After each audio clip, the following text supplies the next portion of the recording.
ஆமென். ஆவியானவர் சபைகளுக்கு சொல்லுகிறதை காதுள்ளவன் கேட்க கடவன். அதெல்லாம் இதெல்லாம் கடினமான உபதேசம். யார் இதை கேட்பார்?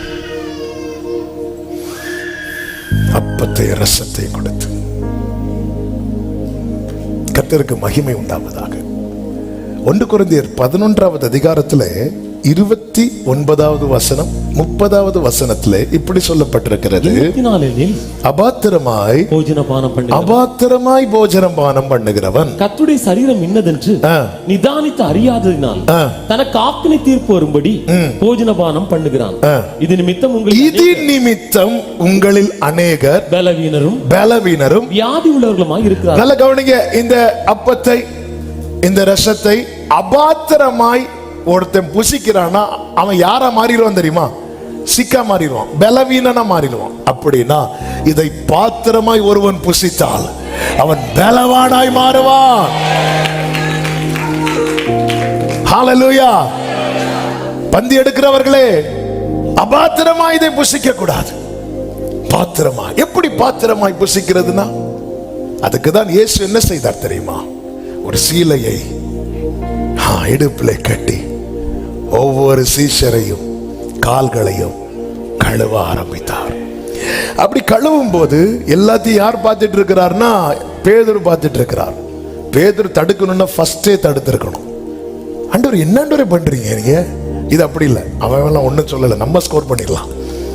அவங்க எல்லாம் யோவான்ல ஒன்றும் சொல்ல, கால் கொடுக்கறது பாரு, கொஞ்சம் கூட வெக்கமே இல்லாம நம்ம கிட்ட வரும்போது நம்ம ஸ்கோர் பண்ணிடணும். சிலர் அப்படிலாம் ஓவர் ஸ்மார்ட்டாகி கொட்டு வாங்கிட்டு இருப்பாங்க. இப்ப பாருங்க, பேதுரு கிட்ட வந்ததும் பேதுரு சொல்ற, இல்ல இல்ல இல்ல என்ன நீர் ஒரு காலம் கழுவை. இப்போ என்னுடைய கேள்வி என்ன அப்படின்னா, இவங்க கால் கழுவாமல உள்ள வந்திருப்பாங்க? அதுவும் பஸ்கா ஆசரிக்கிறாங்க, கால் கழுவாமல வந்திருப்பாங்க?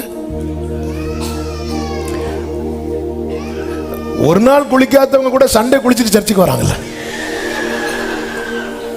அதுவும் இன்னைக்கு என்ன சண்டே? கம்யூனியன் சண்டே வேற. பஸ்கா யூதர் தெரியும்ல, ஒரு வீட்டுக்குள்ள என்ட்ரானாலே அவங்களுக்கு கால் கழுவ தண்ணி கொடுக்கணும். சீமோன் என்கிற பரிசேயன்ட்ட ஆண்டவர் சொல்லுவார்ல, நான் வீட்டுக்கு வரும்போது நீ எனக்கு தண்ணி தர. இதெல்லாம் ரொம்ப எதிர்பார்க்கப்பட்ட காரியம். எதிர்பார்க்கப்பட்ட ஒரு இடத்துல மட்டும் சீஷர்கள் என்ன பண்ணுவாங்கன்னா, இந்த கை கழுவாம சாப்பிட்டுருவாங்க. இந்த கை கழுவுதுங்கிறது நம்ம கை கழுவு மாதிரி கிடையாது. நம்ம கை கழுவது இலையில தண்ணி, அதான் நம்ம கை கழுவு. ஆனா யூதர்கள் அப்படி இல்லை. அது கை கழுவுறதுக்குனே ஒரு 10-20 நிமிஷம் ஆகும். அவங்க இங்க மட்டும் கழுவ மாட்டாங்க, இதுவரை கழுவுவாங்க. இப்படி கழுவி முடிக்கிறதுக்குள்ள நம்ம பிரேக்ஃபாஸ்ட், லஞ்சு, டின்னர் எல்லாம் சாப்பிட்டு முடிச்சிடும். இவங்களுக்கு பசி தாங்க முடியல.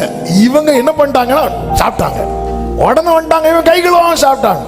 உடனே ஆண்டவர் இங்க பாரு, வெளியே இருந்து உள்ள போற தீட்டுப்படுத்தாத, உள்ள இருந்து வெளியே வரும் தெரியுமா, அதான் தீட்டுப்படுத்துன்னு சொல்லிட்டு தனியா இவங்களை கூட்டிட்டு போறார். சீஷர்கள் நினைச்சிட்டாங்க, அப்பாடா அவன் கை கழுவ வேண்டிய அவசியமே இல்லைன்னு சொல்லும் போது, இங்க வா, இங்க பரிசேயருடைய நீதியை விட உன் நீதி அதிகமா இல்லைன்னா பரலோது வந்துட மாட்டேனா அப்படி சொல்லிட்டாரு. அப்போ கை நீ மொத்தமா கழுவிட்டு வா. வெளியே விட்டு கொடுக்கல, ஆனா தனியா கூப்பிட்டு கொட்டுறாரு. என் ஆண்டவர் ஒழுங்குள்ள தேவன். அவர் உயிர் தெழுந்து, நீங்க யோவான் சுவிசேஷத்தை நீங்க பாத்தீங்கன்னா, அவர் உயிர் தெழுந்து அந்த கல்லறை பார்க்கும்போது அவரை சுத்தி இருந்த சீலை எல்லாம் ஒரு ஓரத்துல வைக்கப்பட்டிருக்கு. அவர் உயிர் தெழுந்து, அவருக்கு அவசரம் கிடையாது. அவர் எல்லாத்தையும் மடிச்சு வச்சுட்டு தான் போவார். ஆனா நம்ம மக்கள் காலில் எழும்பும் போது உயிர் தெழுந்தது போல எழும்புவாங்க. எது எங்க கிடக்குன்னு தெரியாது. கேட்டேன், நான் இப்பதான் உயிர் தெழுந்தேன், எது எங்க இருக்குன்னே தெரியாது. அவர் எல்லாம் அப்போ அவர் கால் கழுவாம உள்ள விட்டுருப்பாரு நினைக்கிறீங்க? அப்ப இங்க என்ன செய்தி?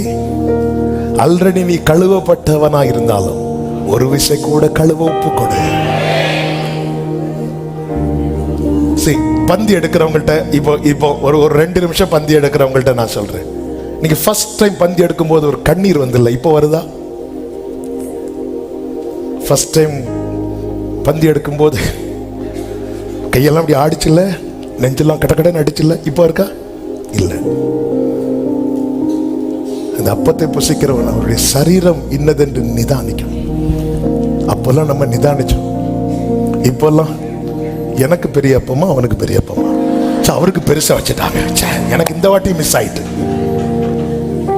நம்ம கவலையெல்லாம் பந்தி எடுக்கணும், எடு போடணும். ஆனா அன்னைக்கு இந்த first time very first time பந்தி எடுக்கிறோம். அதை நினைக்கும் போதே, அந்த அப்பத்தை வாங்கும் போதே நெஞ்செல்லாம் துடிக்கும்.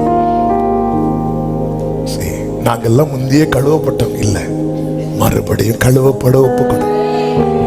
தாவீது சொல்லுவார், நீதிமான் ஒருவனும் இல்லாததினாலே உமது அடியேனை நியாயம் தீர்க்க பிரவேசியாதையும். யோவான் சொல்றார், நம்மில் பாவம் இல்லை என்போமானால் நம்மை நாமே வஞ்சிக்கிறவர்களா இருக்கிறோம். இன்னைக்கு பாவத்தை பத்தி இப்படிதான் செய்தி வந்துன்னா, டேய் உனக்கு தான் கேளு. யாரு? பிள்ளைய பார்த்து. பிள்ளை ஜெபம், எங்க அப்பாவை மனம் திரும்ப வைங்க. அந்த ஜெபத்துக்கு கர்த்தர் கொடுத்த பதில், எங்க அம்மா மனம் திரும்ப வைங்க. அந்த பிள்ளை ஒரு வாரம் பண்ண ஜெபத்துக்கான பதில். இது மெசேஜ் வந்தோன்னா பிள்ளைய கூப்பிட்டு உனக்கு தான் கேளு. இது வந்ததும் அப்படி கும்பிட்டு போட்டு அபாத்திரமாயிடும். பேதுருட்ட சொல்ற, பேதுரு நீ என்னதான் கழுவப்பட்டவனா இருந்தாலும். பேதுருவின் ஆரம்பம் எப்படிங்க இருந்துச்சு? ஃபர்ஸ்ட் டைம் பேதுரு இயேசுவின் பாதத்தில் விழுந்து சொன்ன வார்த்தை என்ன? நான் பாவி அப்படிங்கிறான். இப்ப என்ன சொல்றான்? நீங்க என்ன கழுவ கூடாது. நம்ம அதனாலதான் சொன்னான், உன் ஆதியில் இருந்த அன்பை விட்டா என்று உன் பேரில் எனக்கு ஒரு. அன்னைக்கெல்லாம் சர்ச்சுக்குள்ள என்றானாலே ஒரு நடுக்கம் இருந்துச்சு, ஒரு பயம் இருந்துச்சு. நம்ம யார் ஆராதிக்கிறோம்? எவ்வளவு பெரிய தேவன்.